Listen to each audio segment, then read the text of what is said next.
en el Chopo recibir a Fana Gianni, a Lucas Avendaño, y tenemos la presencia de Simón Mejía, que en algún pasillo del backstage estará buscando. Voilà. Está con nosotros. Oigan, otro grito. Simón Mejía de Bomba Estéreo, que hizo la música. Teníamos planeada otra dinámica, pero bueno, Artes Vivas del Museo del Chopo siempre improvisa, entonces estamos pues haciendo esto en vivo. Muchas gracias a todos por su tiempo. Han sido días intensos de reflexión sobre pensamiento crítico en torno a los ecofeminismos y tierra, que da el centro del punto detonador de todo esto, y el cortometraje de Fana, que es pues el núcleo, ¿no? Es de donde parte todo, es este Big Bang de ideas para generar lo que van a ver ahora, y después de eso platicaremos. Les pido que lo vean sensitivamente, no solo con la cabeza, sino con los sentidos, y platicamos con ellos en un ratito, ¿vale? Gracias.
Bueno, vamos a empezar con la conversación.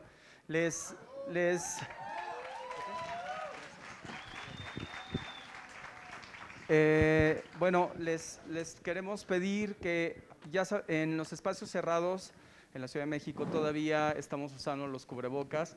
Nosotros no los vamos a quitar porque es muy molesto hablar con esto, pero les pido por favor que se lo coloquen para que salgamos de esto muy pronto ya, por favor. Entonces, bueno, pues les presento, bueno, primero a Fana Gianni, que es la directora del corto.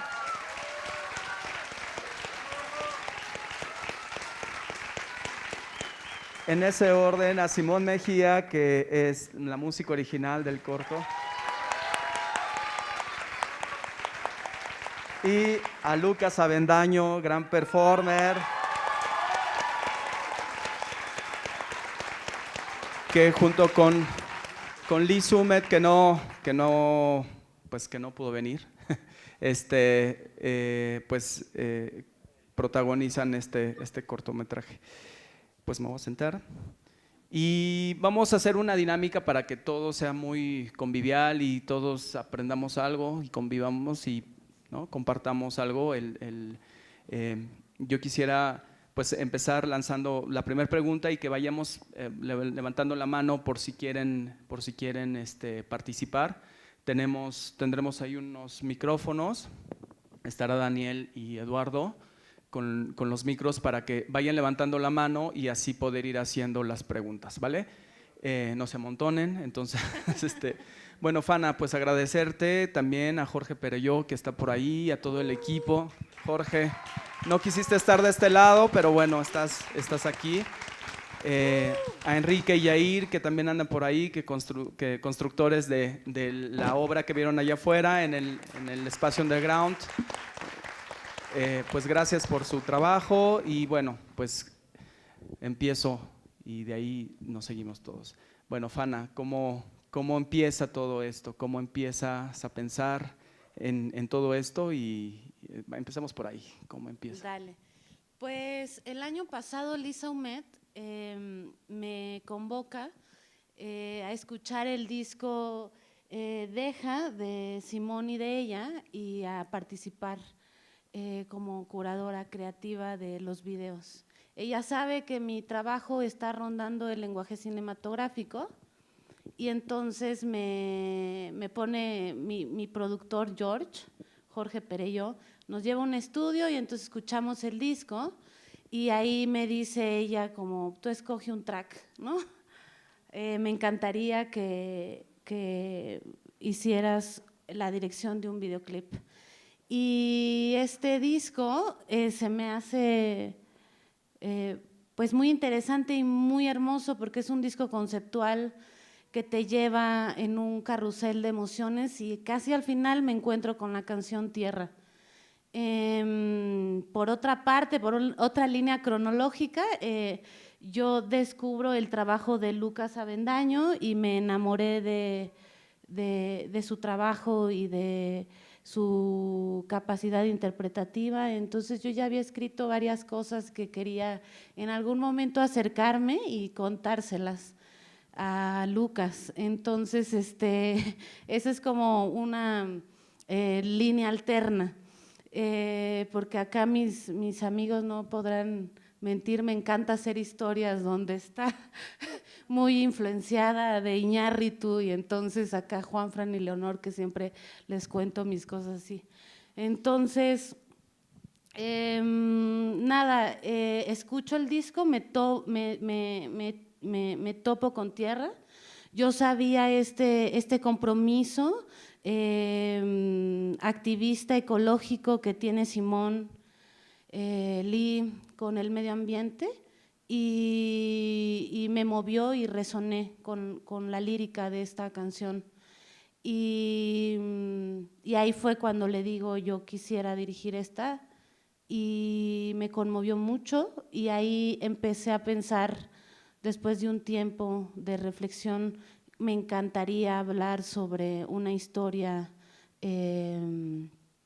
ecofeminista y le hablé a ella del trabajo de Lucas y yo pensaba que quien tenía que darle voz era Lucas Avendaño. Ahí es donde inicia esta aventura y enseguida convoco a Daiset Sarkis, que también coordinó las mesas del ciclo, creo por acá debe de andar, y es una colaboradora frecuente mía, ella es escritora, y le dije, Dai, me encantaría hablar de una historia de esto, y ella fue bajando y tejiendo la narrativa, y así empezó la aventura. Pues mira, y bueno, es como una lógica, ¿no? Vas encadenando, vienen de esto y me gustaría preguntarle a Simón, ¿cuál sería, hablabas, bueno, platicamos antes sobre cómo pensaste este material, porque es muy distinto generar tu música después de un audiovisual, ¿no? De un trabajo como este. Entonces, ¿qué nace primero? ¿No? Sí, bueno, gracias a todos, todas, todes por venir, por acompañarnos. Mañana hay un DJ set, si quieren venir a bailar acá un rato también, ¿no? Hay una historia muy linda que vale la pena contar con respecto a esta canción Tierra, que está en el álbum de Bomba, que no iba a salir a último momento decidimos sacar en el álbum porque no iba a salir, porque la canción surgió en 2019, en Latinoamérica hubo varios estallidos sociales, comenzaron en Chile, muy fuertes, luego comenzó a subir hacia Ecuador y llegó hasta Colombia, esto antes de la pandemia. Marchas, paros nacionales, un movimiento social muy fuerte, en el caso particular de Colombia, es quizás el más fuerte que ha sucedido en la historia, y las calles estaban repletas de jóvenes, de indígenas y de gente afro, que es prácticamente la gente que votó por el presidente que tenemos hoy en día en Colombia. Pero entonces, digamos, en medio de estas marchas que fueron muy simbólicas, todo el mundo salió a las calles, una de las líneas fuertes por las que la gente estaba marchando, incluidos nosotros como individuos y como banda, era el tema ambiental. En Colombia, igual que acá en México, hay unos conflictos ambientales muy profundos en los territorios que tienen que ver con la minería, con la deforestación, con el narcotráfico, obviamente unos conflictos muy profundos, y mucha gente estaba marchando en las calles por esa defensa de esos territorios y cómo el gobierno lo está manejando, etcétera. Y en medio de esas marchas, el día más fuerte de las marchas, hubo una serie de conciertos por todo Bogotá, por toda la carrera séptima de Bogotá que atraviesa de sur a norte, y como en unos puntos claves de la ciudad, y nos invitaron a tocar en uno de esos conciertos. Nosotros, claro, por supuesto que fuimos, y estábamos en el camerino antes de salir al concierto, y Liliana nos dijo: tengo una canción que escribí ayer o antier, inspirada en todo lo que está sucediendo en Colombia en este momento. Tengo la lírica de esa canción, y nos la cantó, y ahí con José, que es el guitarrista, le hizo una secuencia de acordes muy sencilla, muy como minimalista, y dijimos: vamos a tocarla ya en este concierto, y fue la primera vez que la tocamos, nunca, la hicimos ahí en el camerino, se hizo ahí como en una especie de improvisación, y salimos y la tocamos, nunca la habíamos tocado, y yo siento que ha sido de los momentos más fuertes de performance de Bomba Estéreo, porque iba más allá de un concierto, era un momento que se sentía que el cambio que algo estaba comenzando a pasar y a cambiar en Colombia, y la energía de la gente fue impresionante. Y bueno, luego pasaron los años, y retomamos la canción, la instrumentamos más, le pusimos marimbas del Pacífico. Las marimbas que se oyen en la canción son de tradición afro-colombiana, son marimbas de la zona pacífica de Colombia, y terminó siendo la canción que es. Y como el álbum salió mucho después de eso, pensábamos como: no, pero esta canción ya no es tan vigente porque las marchas ya pasaron, sentíamos que nada había cambiado, hasta ahora se está viendo que las cosas sí están comenzando a cambiar, pero estuvimos a punto de sacarla porque ya era una canción contextualizada en ese paro, pero dijimos: no, hay que meterla porque esa canción tiene un mensaje que va a ser atemporal. Y luego por ahí eso terminó conectando con Fana y con México y con Oaxaca, que es un territorio lleno de poder, con un pasado indígena muy poderoso, así como lo tenemos en Colombia también. Entonces los puntos se conectaron, y ese movimiento que comenzó en Chile terminó acá en México y de aquí al mundo, y va a seguir. Yo siento que ya la canción no es acerca de países, sino acerca del planeta y acerca de cómo nos estamos relacionando con el planeta, y eso ya lo hace universal, pero es muy lindo cómo se unieron esos puntos para lograr ese trabajo que vimos hoy. Gracias, genial.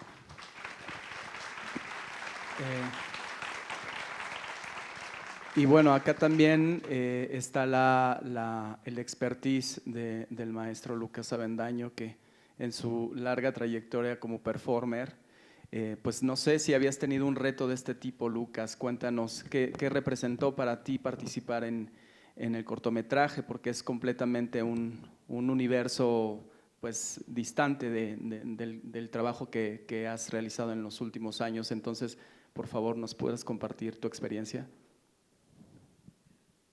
Hola a todas.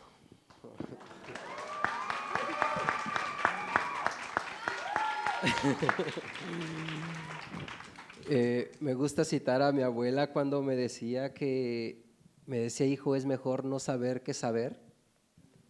Y en ese no saber qué saber, me parece que se sintetiza cuando alguien me preguntó qué sentía cuando me invitaron a ser parte de este videoclip de Bomba Estéreo. Y yo le dije, sinceramente no sé quién es Bomba Estéreo. Digo, me gusta decirlo porque de repente pareciera que el imaginario podía uno apabullarlo, ¿no? Pero ahora me doy cuenta que sí había escuchado la música de Bomba Estéreo, pero yo no sabía que era Simón, que era Lee, que era todo el equipo maravilloso que lo conforma, pero me doy cuenta que ya tenía esas canciones en mi cabeza. Pero lo que a mí me pareció pertinente fue cuando me mandaron la letra de la música y me mandaron la música.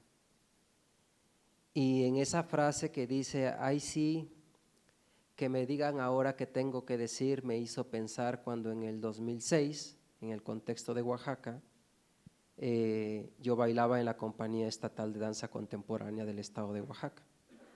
Y cuando se da todo este movimiento social del 2006, yo renuncio a la compañía, porque me dije, no voy a legitimar con mi cuerpo a un gobierno con el que no estoy de acuerdo. No voy a legitimar con mi cuerpo a una compañía con la que no estoy de acuerdo, con unas políticas con las que no estoy de acuerdo. Y renuncié a la compañía estatal. Y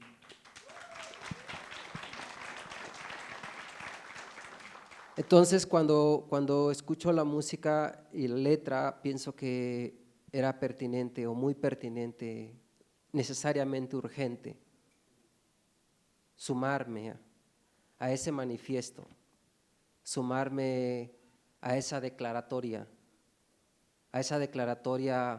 por los derechos, por la vida. Y porque es un conflicto por el que nosotros estamos pasando justo ahora. Justo ahora, quiero decir, justo ahora que estamos pasando desde que los pueblos originarios tuvieron que llevar como todos estos litigios ante la corona española en su momento por la defensa de sus territorios. Y eso hace que ahora el Oaxaca que nosotros conocemos, de ese Oaxaca que la gente se enamora, de esa Oaxaca que la gente exalta, es precisamente por esas luchas que esas comunidades han dado a lo largo de estos cientos de años y lo siguen dando. Como ahorita Puente Madera del municipio de San Blas Atempa, que dice no queremos que nuestras tierras de uso común sea para que se instalen los corredores industriales, ¿no? Como muchas otras comunidades de Oaxaca que dicen no a la minería, como otras comunidades que ya también han puesto a gente de su comunidad y que el gobierno del estado genera un relato que son problemas intercomunitarios, pero en realidad no está diciendo que los problemas están generados por intereses creados por la minería específicamente. Entonces me parecía importante sumarme. Ahí sí estoy convencido que sería importante hacerlo. Y creo que eso fue la motivación más grande para vivir esta experiencia. Por lo otro del reto, creo que ha sido de los retos más sencillos en términos de infraestructura. Es decir, en mi trayectoria, algo que he comentado, generalmente yo soy el que me peino, yo soy el que me maquillo, yo soy el que cuido mi vestuario, yo soy el que monta las luces con los técnicos y les doy los cue. Pero aquí era relativamente fácil porque había un gran equipo que estaba al cuidado de todo eso, al cuidado de peinarme, al cuidado de si tenía frío, al cuidado de llevarme un té, de llevarme café. Entonces, pues yo creo que es la primera vez en términos de infraestructura en que hago lo que menos mal sé hacer, con todos esos cuidados. Y fue muy linda la experiencia. Dice mi abuela, uno se acostumbra a la mala vida, pero se malacostumbra a la buena vida. Y entonces eso ha sido lindo, fue una experiencia linda, conocer ese equipo de gente que pues estaba ahí al cuidado de uno, de una, y eso yo me sentí muy, muy bien, y yo creo que, bueno, quiero pensar que eso puede reflejarse también cuando uno hace su quehacer, ¿no? Nada más. Gracias, Lucas. Como les decía, la dinámica es que ustedes pregunten y que aprovechemos entre todas y todes pues la presencia de los invitados. Entonces, realmente yo preguntaría, digamos, en lo que alguien levanta la mano y empezamos a dialogar con ustedes. Afana, sobre el trabajo de la dramaturgia, ¿cómo trabajaste con Daiset? Que, por cierto, Daiset, levanta la mano porque no te vemos por ahí. Ah, allá. Entonces, ¿cómo fue ese trabajo previo cuando tú sabes, o sea, aceptas la canción? Porque realmente hay bueno, no sé, tú nos dirás el trabajo de un videoclip o el trabajo de un cortometraje, ¿no? ¿Cómo lo vives tú? ¿Cómo lo pensaste tú para que esto fuera lo que es? Claro, pues teníamos una agenda de tiempo muy apretada, entonces fue mucha conversación con Daiset y nos acomodamos bien ella y yo en nuestra comunicación, entonces es un ir y venir, y luego ella me dio un espacio para que bajara, digamos, la poesía en imagen y del cuerpo que yo quería en esta historia. Y pues las personajes las pensamos, que Lucas Nahual, que entra en este bosque que es metáfora del interior, es un espacio territorial, es una cuerpa tierra que la madre está pariendo, y cómo esta personaje entra en un viaje de autodescubrimiento para encontrarse con su identidad, con su mujeidad, con la pluralidad, con la feminidad, con las diferentes feminidades y sus resistencias. Y aquí es donde se encuentra con la otra mujer, ¿no? Con Lee, con la otra representación, el yo en la otra. Porque aquí tuve unas notas, ¿no? Pero unas de las consignas era de que partimos de creer que compartiendo reflexiones, estas personajes detonan una revolución profunda, que no solo es una defensa del territorio, sino una defensa de sus miradas. De cómo reconocernos y organizarnos con un derecho epistémico para crear pensamientos y corresponsabilidad con los otros seres con los que coexistimos. Entonces, estas personajes tratan de, en este camino, también tejer otras formas de placer y conciencia con su espacio, territorio.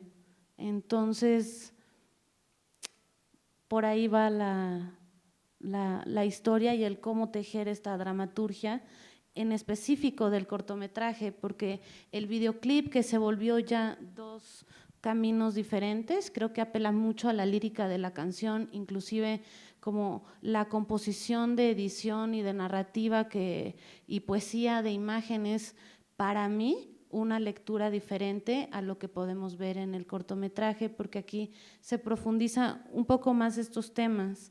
Y cuando empezó la colaboración con Simón, me encantó que es un artista sumamente detallista y que fue tejiendo esta narrativa sonora y musical, en donde la naturaleza también nos está conectando, y las cuerpas con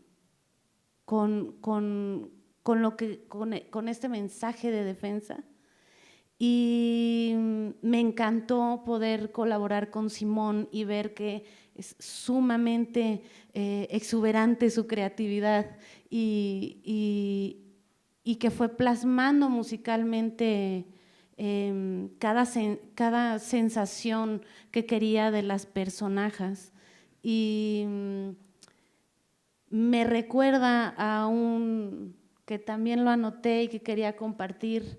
Este trabajo me recuerda a un poema que viene en Canto yo y La montaña baila, de Irene Solá, y dice: ven madre y cantemos tonadas para confortar el gozo. Y cuando yo me encontré con este libro y me encontré con este fragmento, con este poema, luego lo asocié con la creatividad y la musicalidad que generó Simón en el corto. Y bueno. Ok, gracias, Fana. Bueno, ahí ya se empezaron a levantar las manos. Entonces, Eduardo, por favor, o Ruth, ¿quién está más cerca por ahí? Bueno, mientras eso llega, realmente hay toda una reflexión, ¿no? Justo lo que les quería decir, que por eso el ciclo de pensamiento crítico en torno a los ecofeminismos, porque son temas que nos rebasan también, ¿no? Siempre salen de una duda auténtica y de un querer aportar algo, de querer contribuir de alguna manera a lo que está sucediendo con el planeta. Suena a veces a cliché, pero no entendemos. Justo en una de las mesas de reflexión decían, bueno, ver el planeta como paisaje, y decíamos cambiar la idea del paisaje porque eso te exterioriza de esa responsabilidad. Es como lo que está ahí enfrente, ¿no? Ustedes son mi paisaje y nosotros somos su paisaje, porque hay una distancia, pero si nos entendemos como un hábitat, como un ecosistema, pues todos respiramos el mismo aire de alguna manera, ¿no? Y ahí es donde el cambio de ver al otro como paisaje a verlo como dentro de mi ecosistema es algo que suena a veces pues muy básico, pero no lo alcanzamos a entender todavía. ¿Dónde se quedó el micrófono? Ahí, dale. Bueno, muchas felicidades, Fana, y a todos y a todes. Yo quisiera preguntarte cuáles fueron los retos, si es que los hubo, de producir este corto ecofeminista. O sea, ¿cómo se recibió este discurso sonoro, visual, de edición, del vestuario en el proceso de producción? Porque veo como que patrones que normalmente no se ven en términos de tomas, en el vestuario. O sea, hay como que una toma de decisiones muy clara en todos estos aspectos y que me resuenan como un discurso ecofeminista. ¿Cómo fue recibido esto en el proceso de producción? Claro, pues tengo la fortuna de haber convocado a una serie de artistas que por sí mismos, independientemente, tienen una identidad muy clara. Sin embargo, fueron todos absolutamente generosos conmigo y confiaron en mi visión. Tenía muy claro, inclusive hasta la colorimetría de la historia. No quiero que se malinterprete de, no, ella es inflexible. No, al contrario, hubo mucho diálogo entre todos. Pero sí había una generosidad en donde todo el equipo me regaló y confiaron en las decisiones creativas que sentía yo que necesitaba la historia. Fue mucha escucha de parte del equipo y fue mucha escucha también de mi parte, y de ahí pues al final había un consenso en donde de mi parte iba a tomar la decisión final con este ojo que va dirigiendo la historia para poder concretar lo que al final quería contar. Entonces, sí es muy complejo en el sentido de que hay muchas veces que uno tiene que exigir la comunicación, porque muchas veces trabajamos en estructuras jerárquicas en donde no se nos permite dialogar directamente con una estructura planteada de esa manera, y aquí al final había una toma de decisión de mi parte, pero siempre fue y siempre traté de que todos los colaboradores, artistas, tuvieran también espacio de que nos retroalimentáramos. Entonces, creo que, ay, es que escuché mi voz por ahí. Y eso. Gracias. Ahí, ¿quién más quiere preguntar? Ahí hay otra pregunta. En algún momento para Simón me gustaría como avanzar en cuando la vez pasada hablabas de la inspiración de estos, del movimiento, o sea, de dónde vienen los sonidos que generan esta música, ¿no? Que igual y si quieres ahorita después de la pregunta la enganchamos con eso, por favor. Hola, buenas noches. Primero que nada, felicidades por el cortometraje y por todo el trabajo que ya han estado construyendo todos ustedes. Hace rato mencionaste un poco sobre la realidad mushe y esa dualidad.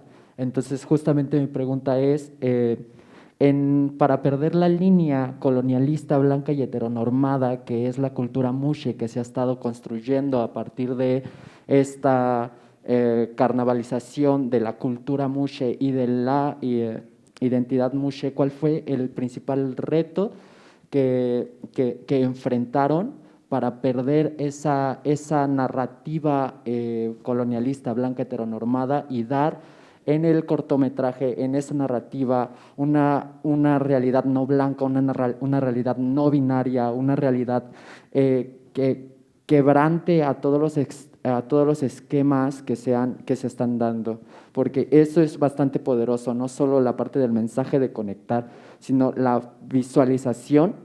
Pues se me hizo una explosión de política. Entonces, ¿cuál fue el principal reto? Que fue romper con ese pacto blanco heteronormado en la construcción de la personaje. Claro que sí, pues fue justamente mucha intensidad de diálogo con Daiset, mucho análisis y muchas horas de cómo movernos con cierto sentido. Por ejemplo, en algún momento yo decía, quiero estos vestidos, ¿no? Hablando de eso. Yo quería inspirarme en la tehuana, pero no quería, ¿no? Esta figura de esta mujer fuerte, no quería hacer una apropiación por respeto, ¿no? Quería reinterpretar, a ver de qué manera podía yo hacer mi tehuana. Entonces creo que hablé muchísimo con ella, hablé mucho con el equipo, pensé mucho las cosas, tenía muy clara que una de las cosas que me interesan son los intersticios, lo que está ahí, que está tal vez no palpable, pero que está ahí. Entonces, ¿cómo sacarlo? Entonces, por ahí empecé a construir eso. No sé si Lucas quiera. Considero que es una pregunta bastante provocadora y me gusta que sea así, porque pocas veces se puede plantear de esa manera para hablar de los musherismos en esa posibilidad. Me parece, considero, pienso, siento, creo y lo vivo que de esa manera, que los musherismos no tendrían posibilidad de existencia si no fuera por este ecosistema cultural que nos cobija. Sin ese ecosistema cultural que tiene un origen fundacional en el tipo de propiedad de la tierra, en el tipo de tenencia de la tierra. Es decir, si no hubiésemos nacido en un régimen donde la tenencia de la tierra es propiedad comunal, seguramente el musherismo no existiría de la manera en que existe, y existiríamos como se existen estas identidades fuera de estos tipos de regímenes de propiedad de la tierra. Existiríamos como pervertidos, como sodomitas, como homosexuales, como putos degenerados, pero no como musherismos. Pienso que la pertinencia de los musherismos precisamente tiene que ver con el tema de la tierra. Creemos profundamente que la tierra, el régimen comunal que los pueblos originarios pudieron cartografiar desde el siglo XVI, estos documentos para decir, estas son nuestras mojoneras y por lo tanto no pueden entrar en el régimen de repartición de la nueva administración virreinal que se instaura en este continente. Creo que Oaxaca, con sus 562 municipios, y que parece que es un ejemplo de eso, o es una muestra de eso, quizás no es un ejemplo, es una muestra de eso, de que precisamente han podido defender su territorio de esta manera. Y hace un momento que decía, el Oaxaca que nos llega es precisamente por ese tipo de tenencia de la tierra que sigue teniendo Oaxaca, y que después de la reforma constitucional del Tratado de Libre Comercio, y que entró en rigor en el 94, muchas de estas figuras empezaron a tener ciertos grados de vulnerabilidad, ¿no? Y que se sigue vulnerando, por supuesto. Entonces, me parece que a mí podría decirse que solo el título de la canción Tierra pareciera ser que no tiene que ver nada con los musherismos, pero a mí particularmente me hizo conectar con eso. Yo nací en un contexto donde el régimen, o si no es comunal, es ejidal, ¿no? Y entonces eso a mí nos ha permitido continuar de esta manera como lo hemos hecho, y creo yo plantearnos ante ciertas otras subjetividades que quizás lo retoman en el halo de eso que ustedes conocen, ¿no?, de la fiesta y del glamour, pero me parece que lo esencial es el tema de la tierra, y eso fue lo que particularmente a mí me conectó, y tomar la decisión de decir sí, vamos por tierra. Pues la tierra ha sido nuestro centro de discusión y de reflexión en este momento. Si quieres contestar, Simón, esto que decías, de dónde vienen los sonidos, porque me gustaría que lo escucharan. Es muy interesante la forma que encontró Simón para musicalizar este cortometraje. Sí, lo primero que se me vino a la mente fue pensar, el tema es la tierra, ¿no? Entonces, ¿a qué suena la tierra? Y la primera idea que uno se le viene es pues, la naturaleza, ¿no? Los pájaros, el agua, los árboles, el sonido de los animales, etcétera. Pero yo ya había tenido exploraciones con esto y quería como llevarlo a otro nivel, y entonces comencé una búsqueda exhaustiva en YouTube de cómo suena la tierra desde el espacio, y descubrí unas cosas muy interesantes. Encontré hasta grabaciones de la NASA y como grabaciones científicas, etcétera, y descubrí dos cosas muy interesantes, que eran la primera, que hay el sonido constante que emite la Tierra en el momento en que gira, cuando uno lo escucha del espacio, es un sonido no de bajo, sino subbajo. Subbajo son unas frecuencias súper poderosas que son casi que imperceptibles, pero siempre están ahí. Y en el reggaetón también siempre están ahí, por debajo. Y entonces encontré eso y fui bajando muchos sonidos de eso que, si ustedes escucharon hoy, cuando estaban que se rompían las bocinas, espero que no se hayan roto.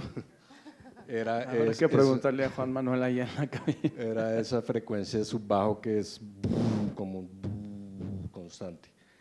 Eso fue una parte, y otro descubrimiento que tuve muy interesante, muy lindo, fue que también la Tierra emite unas ondas electromagnéticas que, al ser traducidas a sonido, suenan como pájaros.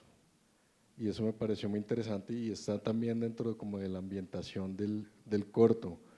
Entonces combiné esos pájaros espaciales, por así decir, con los pájaros ya más selváticos, más terrenales, y a partir de ahí hice toda la instrumentación, y también, como decía Fana, encontrando como los momentos. Para mí la curva del corto va claramente de la tensión a la liberación.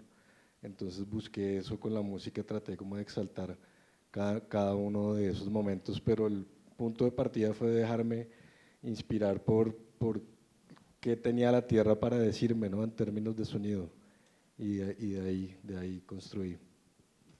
Gracias. No, bueno, si la Tierra hablara y la dejáramos hablar, más bien si entendiéramos su lenguaje, nos aterraríamos, yo creo, lo que está diciendo, ¿no? Pero de la especie humana. Tenemos una pregunta, ya, justo una de las conferencias, El sentido de la Tierra, del especialista Bruno Velázquez Delgado, director de la cátedra, coordinador de la cátedra Nelson Mandela, iba en ese sentido, ¿no? ¿Cuál es el derecho de la Tierra sin los humanos? Siempre estamos como otorgándonos desde una mirada antropocéntrica el derecho del otro, es decir, los derechos de la Tierra desde nuestra perspectiva, pero realmente somos capaces de escuchar los derechos de la Tierra por la Tierra misma. En realidad nosotros estaríamos ya siendo nocivos para ella, ¿no? Ahí ya no nos convendría. Entonces, siempre que hablamos de los derechos de la Tierra y del planeta, pues en realidad son los nuestros primero y después ese otro ente, pero en realidad no hemos sido capaces de entender esos derechos de esa que es nuestra casa finalmente. Ya, acá, sí. Bueno, gracias y felicidades por el cortometraje, está hermoso. Pero algo la pregunta que me sale es que no es un cortometraje que nada más ves, realmente es una experiencia muy poderosa. Y yo veía a mi novia que se tocaba el corazón cuando lo estaba viendo. Y bueno, la presencia de Lucas, lo platicábamos el fin de semana pasado, es como si no fuera él, ¿no? Como si fuera otra persona. La presencia de Lee, no se diga, es como si en ese momento fuera la sacerdotisa, la energía de la tierra. La música de Simón, como decía, se siente, ¿no? Es una vibración muy fuerte que se siente en todo el cuerpo. Y aparte estás tocando conceptos muy profundos y muy fuertes, ¿no? Como los 4 elementos que toca el disco de Eja, que es fuego, tierra, aire, agua, y elementos muy profundos que tienen que ver con la humanidad. Entonces, parece que esto es una experiencia muy transformadora, por lo que mi pregunta para ustedes que estuvieron dentro y que lo vivieron tanto, ¿cómo fue esta experiencia para ustedes? ¿Qué aprendieron de ella? No parece que salieron de ahí siendo las mismas personas que eran antes, ¿no?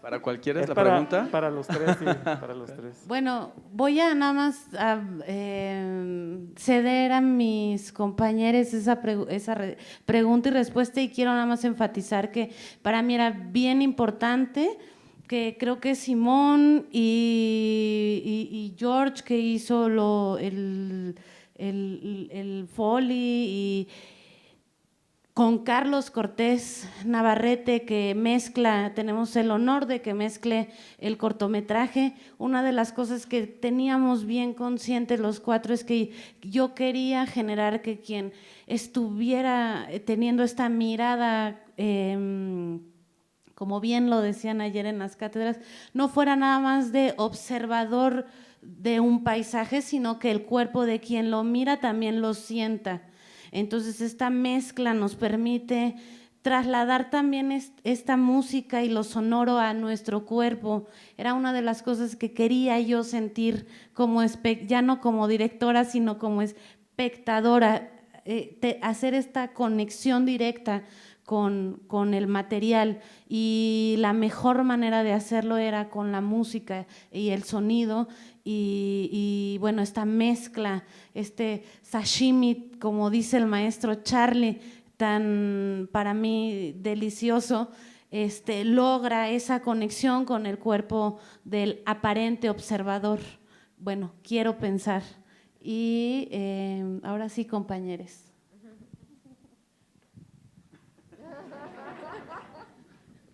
¿O no? ¿Sí? ¿Bien? ¿O seguimos con...? Yo creo que está pertinente.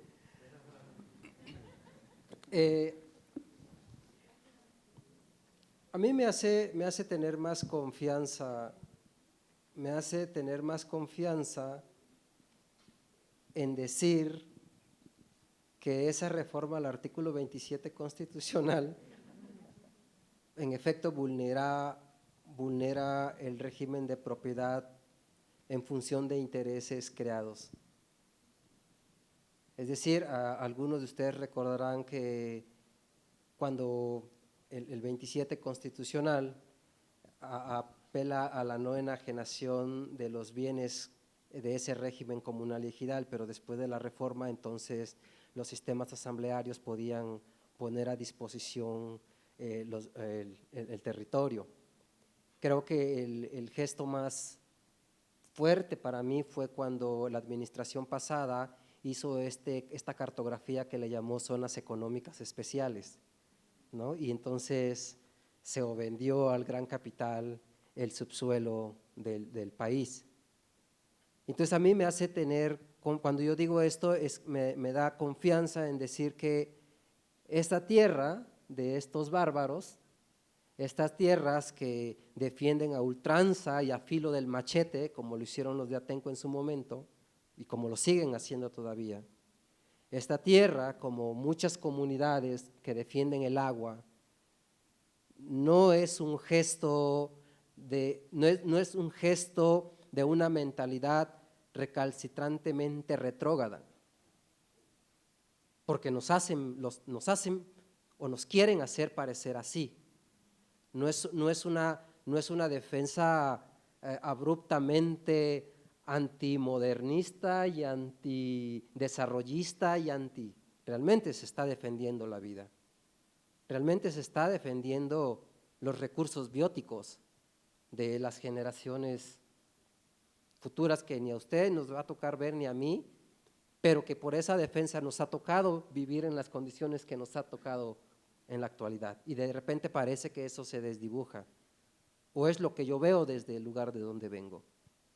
Entonces, yo creo que más bien esta experiencia me hizo seguir creyendo en este ejercicio en el que de cierta manera venía yo palpándolo, quizás no de manera tan reflexiva, pero me hace sentir y decir, claro que sí, vale la pena.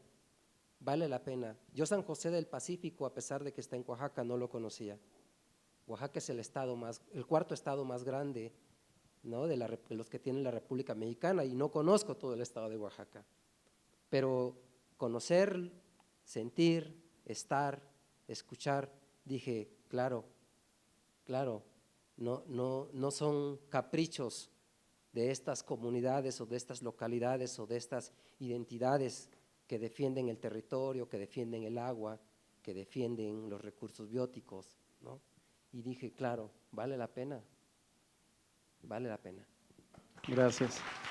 Creo que tenemos, bueno, si ya no levantó nadie más la mano, porque vamos a cerrar, justo les pediría, bueno, ya no hay preguntas, vamos a cerrar, bueno, si algo quieren concluir, Simón, Fana, Lucas, pues con una última idea.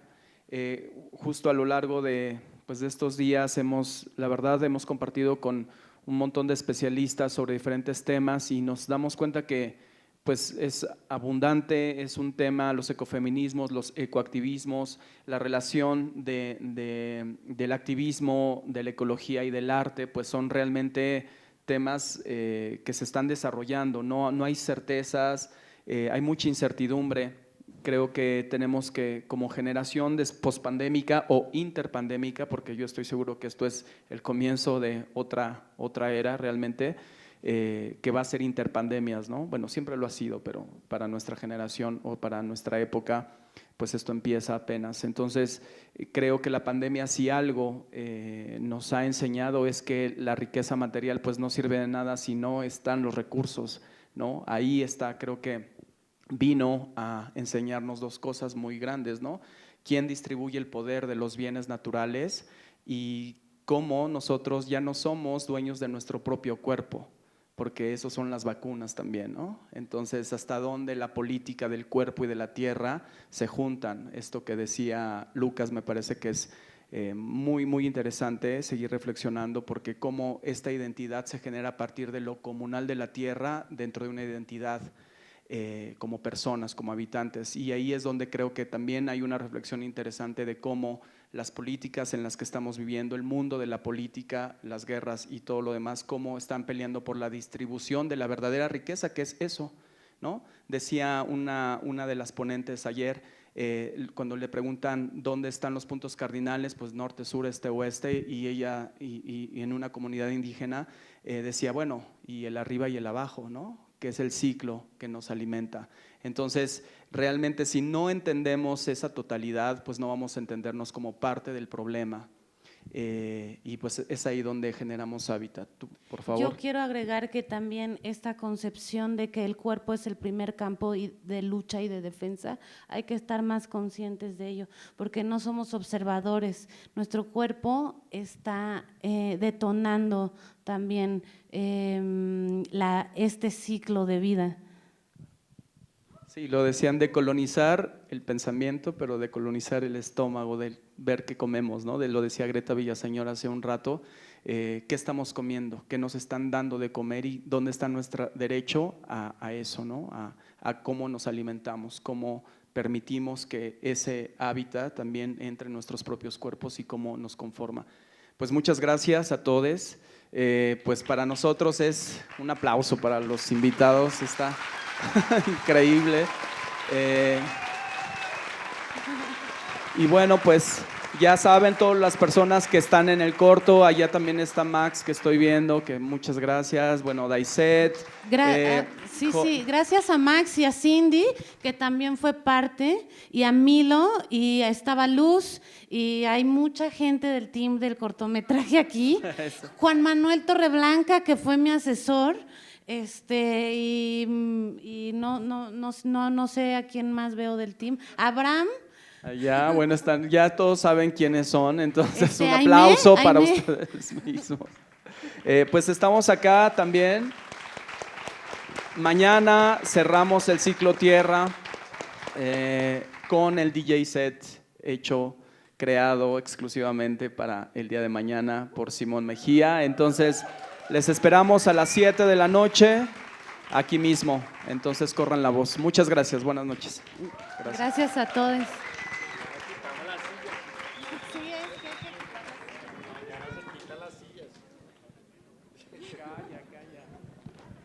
Me encantaría lograr eso.